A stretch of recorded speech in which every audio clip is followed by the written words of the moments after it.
Hello, welcome to my series of conversations with men and women whose ideas, vision and philosophy define our contemporary world. My guest today gave up a successful career in active politics, which was built upon a passionate commitment and activism during the freedom movement to pursue what might have been the real goals of politics, to serve the community at the grassroots, a hands-on approach to making a difference to the real India.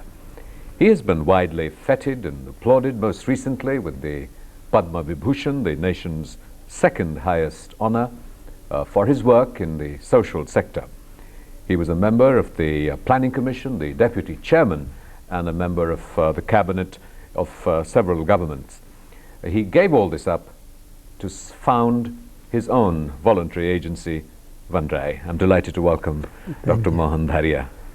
Mohan Dharia, you gave up the power and the privileges, in a sense, of a successful career in politics. You were a member of the Rajya Sabha, a member of the Lok Sabha, a member of the cabinet, to go out, to give up power and go out and serve in a more hands-on way.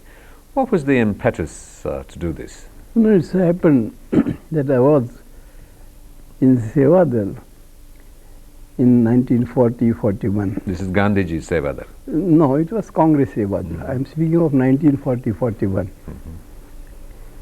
And it so happened that my teacher expired, and the whole responsibility in the small town Mahad, where I was educating. So I became the chief of Sevadal. I was very much fond of reading, and the biographies of Majini, Barrister Savarkar, Netaji Subhash Chandra Bose, of course Mahatma Gandhi and others. But I was fascinated by the revolutionary methods, and I felt that it is not possible to have our independence without weapons and arms. In 1942, I had the privilege to be a volunteer at the All India Congress Committee session at Bombay. I am speaking of 7th and 8th of August 1942. And again I was so much privileged that the duty cast on me was to serve drinking water to these leaders. So just near the stage, and I had that great occasion in my life to see from closest quarters Mahatma Gandhi, Jawaharlal Nehru, Maulana Azad, Sardar Patel, Khan Abdul Ghaffar Khan, and all stalwarts in the country. And I was really listening to their speeches, and if I recollect rightly, Maulana Azad, the way in which he created a wave of patriotism, I mean, the whole Pendal got up and applauded. Last speech was by Gandhiji. It was just like Ganges, that flow of Ganges. But then, sometimes in that speech, I could see the storm like a sea when he told the Britishers, quit India, and gave that message to the country, do or die. And many of us felt that Gandhiji has said do or die, not necessarily by non-violent methods. So it was just supporting our cause also.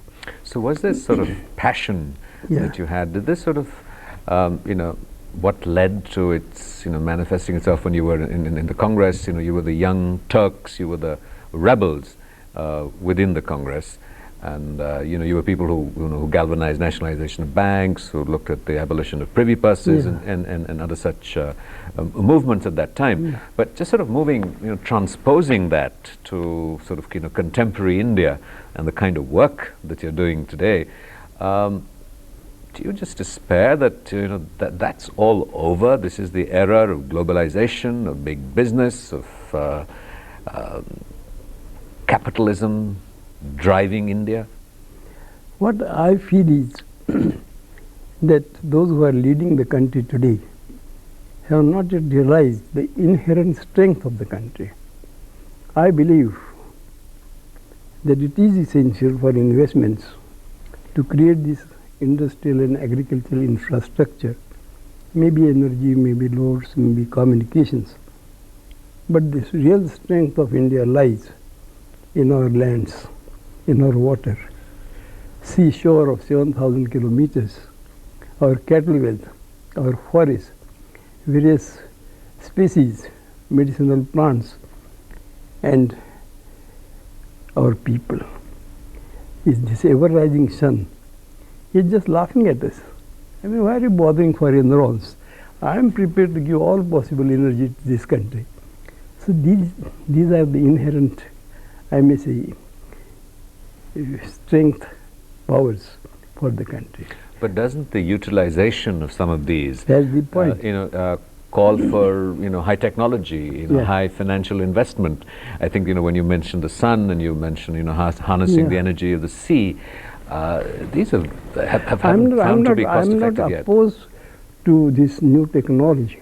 On the contrary, so far my organization, ONRA, is concerned, we're using that technology for watershed development, for monitoring system, and it has been approved by several ministries, even at the central level. Give us an example of this balance Yeah. between the Yeah, interventions of modern contemporary Yeah. technology What- and the things that you mentioned, the Yeah. natural resources, Yeah. which we normally perceive as being finite. You believe Yeah. that, look, if you go Yeah. too much in the forests and too much of the natural things that you're talking about, they'll just disappear. Yeah. How do you arrive at this? I mean, the balance could be taken. At one end, we do have investments to create this infrastructure, to create various centers of information by utilizing information and even biotechnology. I mean, we should go in for that.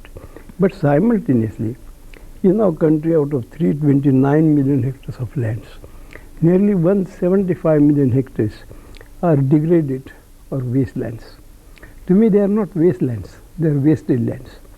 At one end, 50% of our people are poor or below poverty line, and 50% of our lands are in degraded conditions. With this new science and technology, is it not possible to make our lands productive and our people productive?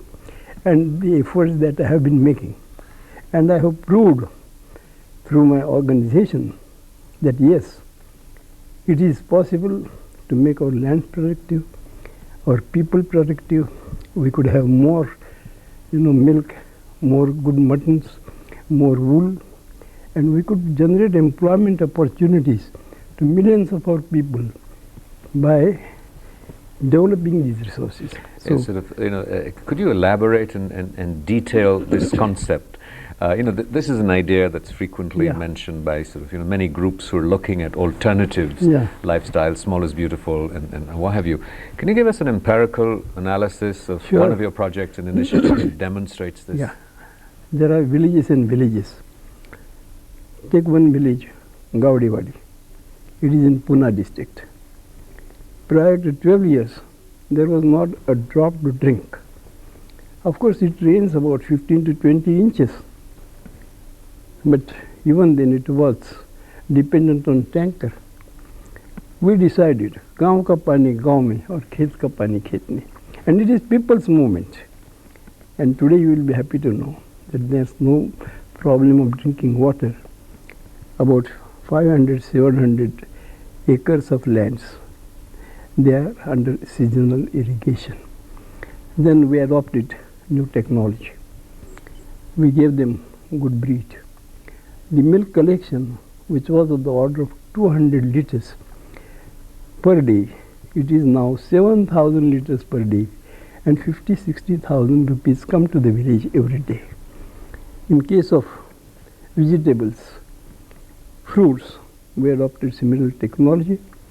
The result has been that a farmer, not educated, but because of this training by my organization, they produce, as against 5,000 kilos of tomatoes per acre, 25,000 to 30,000 kgs of tomato per acre. There is a gobar gas plant virtually for every house, a latrine for every house. It's a clean and green village with about 5 lakh trees just now standing. And you will be happy to know the result has been we have been able to generate employment opportunities as against any boy or girl going to cities in search of employment.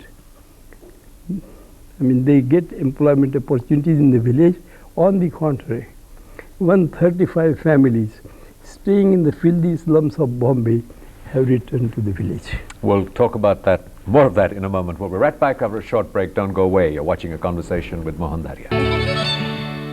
Welcome back to a continuing conversation with Mr. Mohan Dharia. You were talking about this village near Pune that has followed, in a sense, the small is beautiful model, and that's become the sort of the euphemism for describing pretty much what you're doing. But very often the perception is that in many of these initiatives, it's sort of rather expensive for the small to remain beautiful. What is the cost-benefit, input-output sort of analysis on this? I tell you, it is the people. It is the people who work. There is that small concept by Vanrai Bun. Empty cement bags are used.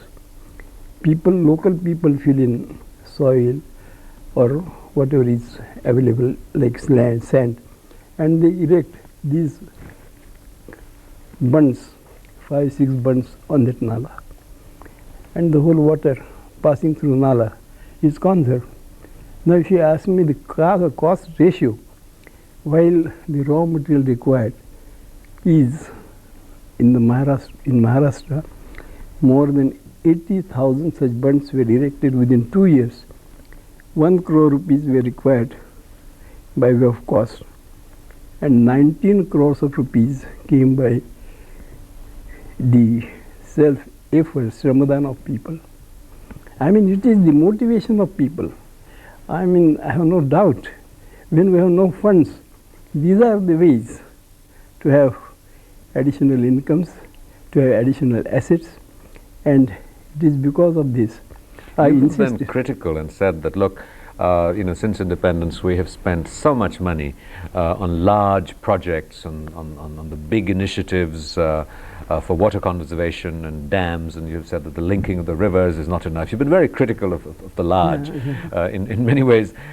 Yet, while we do hear many stories, not enough really, of initiatives such as yours, the profound impact they've made. I mean, you have the work of Anna Sahib Hazare, you have even sort of, Banka Roy doing a little thing in Tilonia, many sort of such initiatives. What is keeping this from becoming the dominant ethos, the dominant movement in India, that it replaces the big and the bad? Do you think there is really a hope for this to resist and survive the forces of globalization? Throughout my life, I remain, never a person having no hopes or lost hopes. I have great faith in the country, in the people, and in their capacity to change the face of the country. Unfortunately, it is the leadership which is lacking. This country gets nearly 400 million hectare meters of water every year, most of it through rains, some from the melting of Himalayas. We have spent more than 1,30,000 crores of rupees in big dams. Similar amount has been spent on small constructions. Very few are aware that hardly 10% of water made available to us by this great nature could be harvested. Why? Because we are just insisting on big dams. What is necessary is that in spite of all these investments, we have not been able to bring under irrigation more than 32% of lands. But what happens to 70% of lands and the people staying in? The best way is to conserve every drop of water wherever it rains and whenever it rains, to prevent soil erosion and take best possible advantage of these natural resources. It may be grasses, it may be trees, afforestation, simultaneously horticulture, agriculture and whatnot. Why not develop these resources? Why not? I mean, in the sense that, much of what you're saying is solid conventional wisdom, and there's a global parallel movement moving in this direction, and it's only a few people like you who are able to embody this and implement it successfully. The question really is, why isn't this happening on a much wider scale when you've demonstrated it works? What are the forces that you're up against, and how can they be overcome? I mean, I've been trying to persuade the leadership. It is because of that persuasion. When late Narsingh Rao was the Prime Minister of the country, he was the first Prime Minister to hold rural development with him. No Prime Minister has so far bothered for rural development. But Narsingh Rao, he himself accepted my suggestion, and the rural development was with him. He constituted a high-level policy committee under my chairmanship to think of these wastelands, 50% of wastelands and 50% of wasted people. The Dharia committee report was presented to him. Immediately started action. Unfortunately, the government didn't continue. Well, today we have a government, common minimum program, rural development, huge investments in it. Are those investments going in the kind of direction that you would like and see? Now here comes the question of scientific approach. My report is very much with the government. They have accepted the report. They have created land resource department to bring these various ministries and departments together to coordinate them. My submission is, I don't want more investments. I want perfect coordination of these various ministries and allocations. I want efficient management. I want involvement of the people. This approach has been approved by the government. I had my discussions with Dr. Manmohan Singh, Honorable Prime Minister. He is well aware of my programs, and this report has been accepted. I am insisting that you create one national mission to implement this program. It will solve the problem of unemployment. The food grains production of the country could go from 220 million tons to more than 450 million tons. There cannot be a problem of water security and food security in the country. And besides, while making these wastelands productive, we could bring 1/3 area under green cover and solve this problem of environment. Going back to this original question that we started this conversation with, and that was that, here you were with the potential for political power, where you could have done these things. You could have created these commissions, you could have created these synchronized bodies, and yet you chose to go out and work in the grassroots. Do you regret that you gave that up and you don't have that position where you could go out and catalyze change from the top? To be frank, I wanted to be in power. And whenever I was in power, and whatever ministries I handled, I had given a dynamic change to that ministry. After the failure of Janata government, I felt that we have deceived the people. We had taken that oath in front of the Samadhi of Mahatma Ji, that we all shall remain together and we shall deliver good governance to the people. We shall do away with this corruption. This was all our privilege.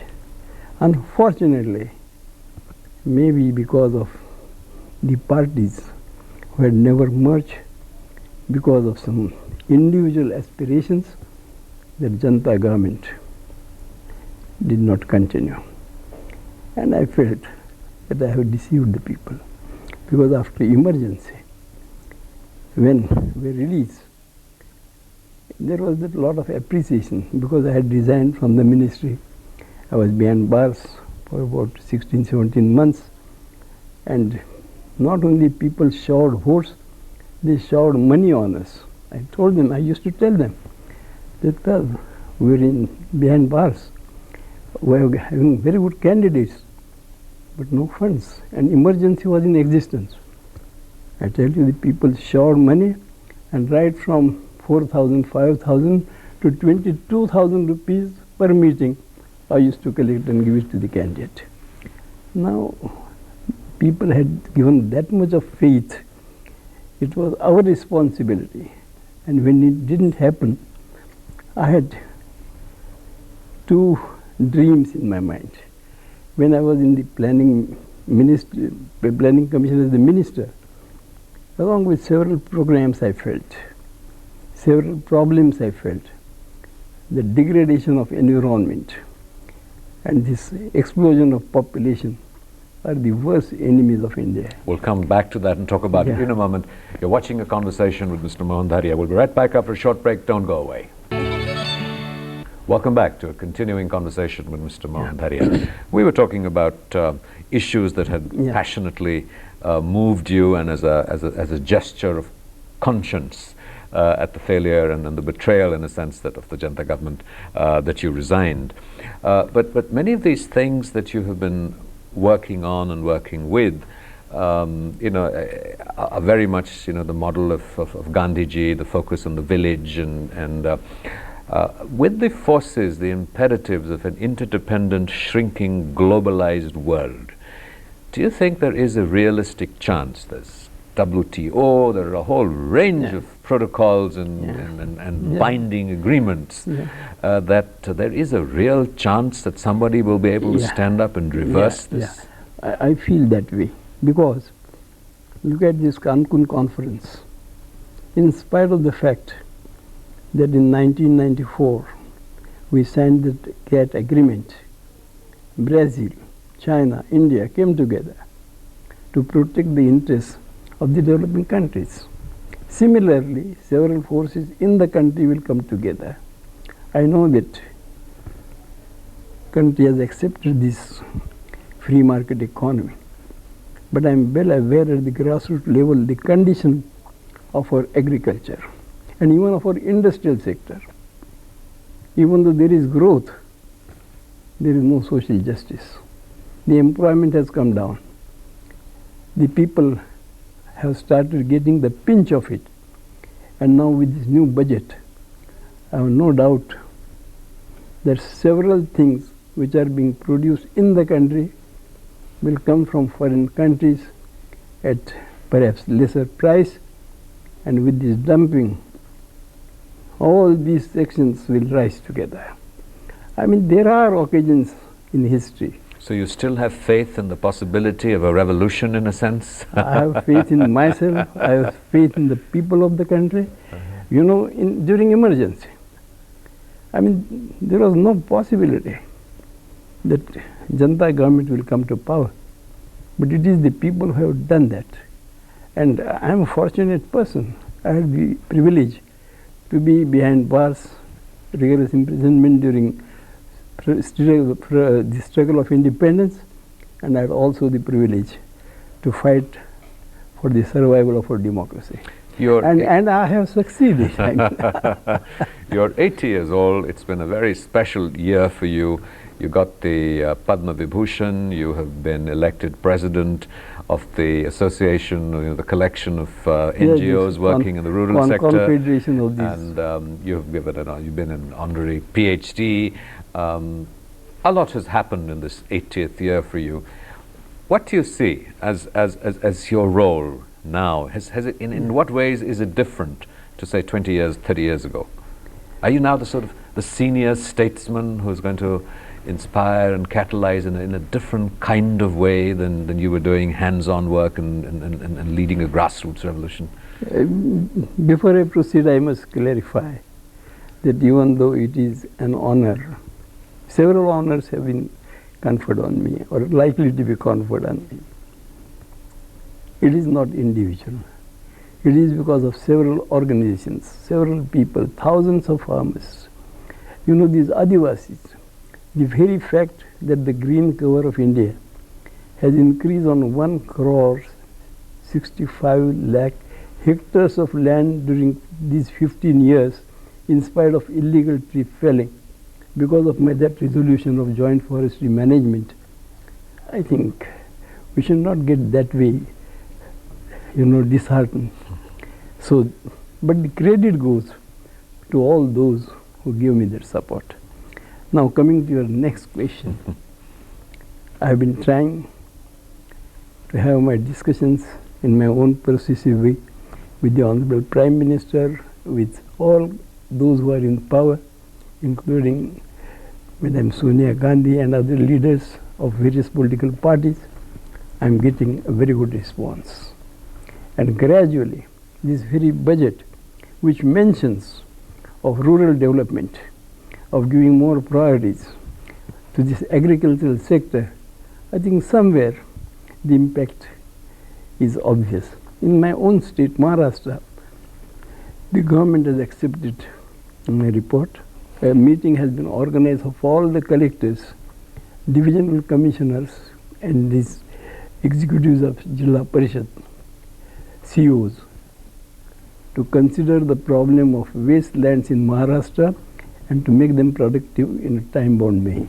The other thing that has been implicit in much of your articulations and discussion today is the need for leadership that will galvanize and mobilize the vast sections of the disenfranchised and the underprivileged who are really substantially not represented in the decision-making process.